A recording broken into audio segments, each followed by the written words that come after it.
मैं तुम लोगों को बहुत छोटा सा एग्जाम्पल दिखाता हूँ। ये फोटो मेरी पर्सनल फोटो है, मैं दूसरी बार तुम लोगों को शेयर करने वाला हूँ। और इस फोटो में मैं तुम लोगों को बताने वाला हूँ कि जिंदगी में लोग क्या करते हैं। कुछ लोगों के बारे में तुम लोगों को सबको मालूम है, जो मैं ऑलरेडी बता चुका हूँ। और जो मेरा मेन फोकस था वो गोपा कुमार को हाईलाइट करना था कि भाई ये गोपा कुमार है। और ये गोपा कुमार चूंकि JEE-1 था और हम लोग JEE-1 के पॉइंट ऑफ व्यू से बात कर रहे थे, तो उसके बारे में ही मैंने तुमको बताया था। लेकिन जितने बाकी लोग बैठे हैं उनके बारे में तो मैंने बताया ही नहीं। वो भी तो सब IT के हिसाब के थे मेरे, और वो भी सब 200-300 रैंक के अंदर ही वाले थे। तो निश्चित बात है ऐसे बच्चे जो थे वो आज की तारीख में क्या कर रहे हैं। वो सब बढ़िया बढ़िया ब्रांचेस वाले थे, कोई कंप्यूटर साइंस का था, कोई केमिकल का था, कोई इलेक्ट्रिकल का था। और वो आज की तारीख में क्या कर रहे हैं वो मैं तुमको शेयर करना चाहता हूँ, ताकि तुमको ये मालूम चल सके कि जिंदगी में इंजीनियरिंग करना is not the only aspect. आपको अपने ड्रीम को परस्यू करना इज द एस्पेक्ट। अरे पैसे तो सब कमाते हैं। अरे कंप्यूटर साइंस से पैसा कमा लिया तो क्या this is the end of the life? आपका जो मोटिव है, आपका जो गोल है, आप अपने बारे में क्या सोचते हो, अभी तो आप ज्यादा सोचते ही नहीं, आपको तो आप मालूम ही नहीं। अभी तक तो वही हुआ जो आपके पेरेंट्स ने आपसे करवाया और वही आप करते रहे। लेकिन IT ऐसी जगह है जहां पर आप अपने ड्रीम्स को परस्यू कर सकते हो, आप कुछ भी कर सकते हो। मैं तो ये जो फिगर, जो ये फोटो है, इस फोटो में तुमको दिखाना चाहता हूँ। तो गोपा कुमार और मेरे बारे में तो हम लोग बहुत बातें कर चुके हैं। ये मैं आलोक शर्मा के बारे में बात करने वाला हूँ। ये ऑल इंडिया 2 था, कंप्यूटर साइंस का ही रहा होगा, निश्चित बात है। अमेरिका में है, ट्रंप गवर्नमेंट में ये डोनाल्ड ट्रंप का राइट हैंड था। समझ में आ गया? कंप्यूटर साइंस से इंजीनियरिंग करी, कंप्यूटर साइंस में नौकरी करी, लेकिन आपका ड्रीम क्या है, आपने आपको किस तरीके से देखना चाहते हो, वो अचीव करना ये एक और सेकेंडरी बात है। अरे भाई मैस्लो का हायरार्की ऑर्डर जो होता है, रोटी कपड़ा और मकान, और उसके ऊपर self realization is the top most thing. आप अपने आप के बारे में क्या समझते हो आज नहीं समझते हो, लेकिन इन कमिंग फ्यूचर आपके अंदर क्या काबिलियत है, उन काबिलियत को इनहांस करने के लिए वही तो एक IT ऐसी जगह है जहां पर आपके पास लिबर्टी है, आप कुछ भी कर सकते हो। देखिए एक और ये बंदा बैठा हुआ है, ये कानपुर का ही था, और इसने IAS का एग्जाम निकाला था, इसकी ऑल इंडिया 5 रैंक आई थी। और ये यूपी में IAS था, मतलब है, इनफैक्ट है, अभी तो दिल्ली में पोस्टेड है। तो ये जो बंदा है, ये प्रवीण श्रीवास्तव, इसने क्या कर रखा है, इंडिया के जितने भी वेद हैं, पुराण हैं, इन सबको इंग्लिश लैंग्वेज में कन्वर्ट कर दिया है, सारी चीजों को।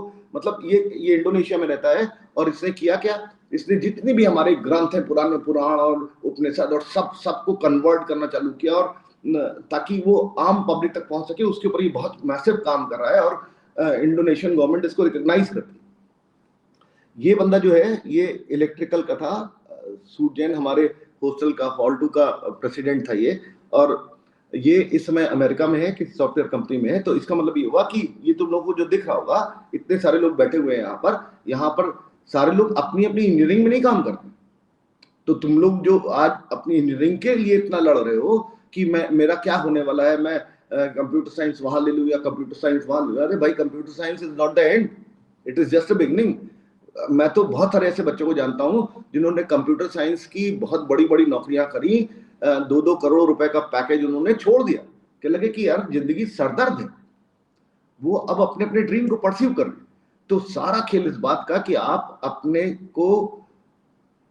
अपने साथ वो IIT वाला टैग देखना चाहते हो कि नहीं। मान लीजिए आपने नहीं लिया, किसी और कॉलेज चले गए, और कॉलेज जाके आपने कंप्यूटर साइंस की नौकरी ले ली और बहुत बड़ी, आपके अंदर हमेशा एक मलाल रहेगा कि मैं वो अपने डिजिग्नेशन में वो IT कानपुर या IT बॉम्बे या IT चेन्नई या ये वाला टैग मिस करता हूं, बस बीटेक लिख के छोड़ देता हूं।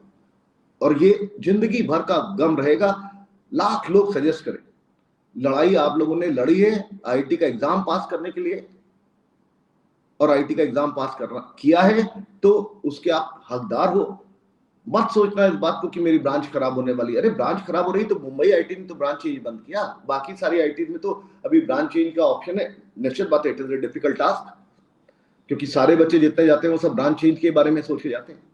मेरे बैच में एक लड़का था, महान मित्रा, ऑल इंडिया 60th रैंक थी उसकी, और उस बंदे ने इलेक्ट्रिकल का था, बंगाल का रहने वाला था, कलकत्ता का रहने वाला था, और उस बंदे ने ब्रांच चेंज करी थी, तो उसने MSc मैथ्स लिया था ब्रांच चेंज करके। और उसको इंडिया का सबसे बड़ा मैथ्स का प्राइज 50 लाख रुपए का मिला था अभी थोड़े दिन पहले, जो कि इंफोसिस देती है। उसने पत्थरों का शेप कैसा होता है और उसके पीछे क्या मैथमेटिक्स है, उसके ऊपर सारा काम किया हुआ है, और वो एक मॉन्क बन गया है। तो लोग मतलब अपने अपने ड्रीम के बारे में सोचते हैं, थोड़े दिन का मोमेंटरी रहता है कि मेरा बेटा तो इतने पैसा कमा रहा है। अरे पैसा इट इज सेकेंडरी, वो तो भाई चाय वाला और समोसा वाला और फिजिक्स वाला नहीं बोलना चाहिए मुझे, बहुत सारे लोग कमा लेते हैं। तो ये छोड़िए, रहने दीजिए। ये तो बहुत सारी तकदीर की भी बातें होती हैं कि किसे कपड़े वाले जो बेच रहे हैं वो भी पैसा कमा लेते हैं, लेकिन पैसा इज वेरी सेकेंडरी। आप अपने आप को किस तरीके से देखते हो, आप किस तरीके से सोचते हो।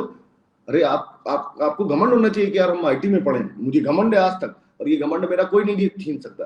तो ऐसे ही अगर आपको आईटी की ब्रांच मिल रही है, नीचे वाली ब्रांच भी मिल रही है, अरे तो उसके लिए आप जाइए भाई। अरे ये सब बाकी सारे कॉलेज बहुत सेकेंडरी हैं दुनिया में, उनके कोई एग्जिस्टेंस नहीं है। तो मेरा ये सजेशन है, और मेरे सजेशन को ना मानो, मुझे कोई समस्या नहीं, लेकिन मैं जिस खुशी को जीता हूं, और सबसे बड़ा जिंदगी का सबसे बड़ा अचीवमेंट यही है कि मैं उस कॉलेज में पढ़ा हूं जहां पर लोग पढ़ने के बारे में सोचते हैं और उनका वो ड्रीम रहता है। कमा तो सब लेते हैं, कमा तो हम भी लेते हैं, और सम्मानित वाले तो कुछ भी है, वो तो बहुत सेकेंडरी एस्पेक्ट है। खुद ही देखिए ना, आपके परिवार में जितने भी लोग हैं जिन्होंने जो बचपन में करना चालू किया, क्या वो आज भी वही परस्यू कर रहे हैं? क्या जो कंप्यूटर साइंस से नौकरी करते हैं वो क्या कंप्यूटर साइंस पे ही नौकरी करते रहते हैं? मैंने तो तुम लोगों को दिखाया ना, ये सब इतने बड़े बड़े लोग बैठे हुए हैं, वो सब अपने अपने ड्रीम, धीरे धीरे उम्र के साथ आपको समझ में आता है कि आप वास्तव में क्या अचीव करना चाहते हो, क्या करना चाहते हो, और उसी के हिसाब से काम करते हैं। तो जो मैंने सजेशन था मेरी तरफ से मैंने तुम लोगों को दे दिया। बाकी आप लोगों की चॉइस है। All the best. सारे लोग अपने अपने गोल में की तरफ आगे बढ़ चुके हैं, और अब देखते हैं कौन कहाँ पर जाने वाला है। चलिए फिर आगे दोबारा मुलाकात होगी, और जिसके भी जो कंफ्यूजन है वो मुझसे बात कर सकता है, और अभिनंदन सर को मैसेज कर सकता है, ताकि जो भी समस्याएं हैं वो हम लोग सॉर्ट आउट कर सकें। चलिए, all the best, bye bye.